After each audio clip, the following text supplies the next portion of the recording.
So your other area of expertise, of course, the economy. So we know how bad the American economy's been. We know the cost of living, inflation, all of those things.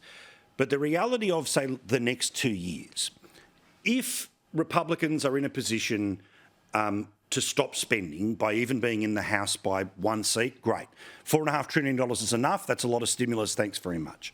But if the American government literally did nothing, don't try to help, don't try to hurt, did nothing for the next 2 years, does the kink move through the system? Are they victims to what China wants to do? Let's imagine America just froze in place for 2 years. What happens?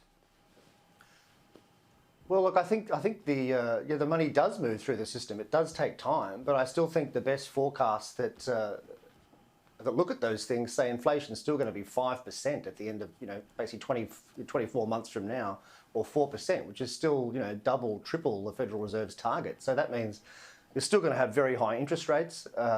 In fact, I think in 2 or 3 weeks' time, the Fed's going to lift them once again. Most estimates put the US cash rate, if you like, at about 4.5% next year, which tends to mean Australia's is going to get up there too. So I think the forward outlook, even if Republicans stymie all new spending, is still not great. We still haven't seen the impact of these super high rates yet on the jobs market in the US. The jobless rate's still 3.7%, which is extraordinarily low, very impressive.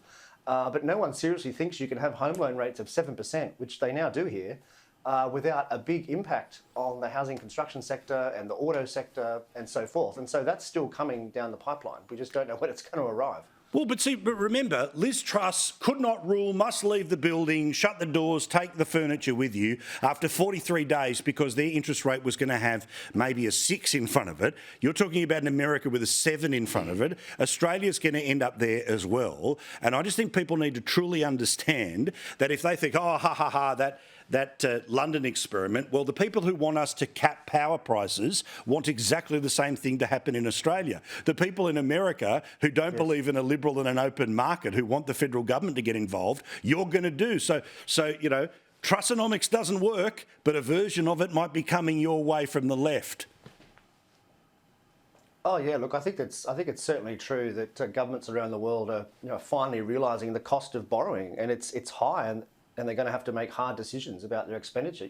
Basically, the past 15 years, no government has really cared about the size of the deficit, really, because interest rates have been so low. But now they're going to have to, and that's going to mean much higher taxes or a lower spending. And both of them are going to be politically very painful. And as you point out on the energy front, whether it's the UK or Australia, the policies are just making it so much worse. And prices are going to go up so high. I mean, how laughable is the Labor Party's promise, I think, to cut power bills by $200 and something?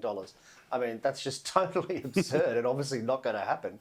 But at least if anything good, I think it comes out of the next year, it's going to be that some of these sacred policy positions will start to unravel, as I think even the person who's not paying any attention will finally see that these are hollow promises.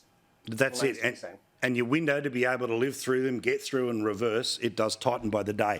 Adam, love talking to you. Thank you for all your work. Time to go back to bed. Nice to talk to you. Likewise, Paul.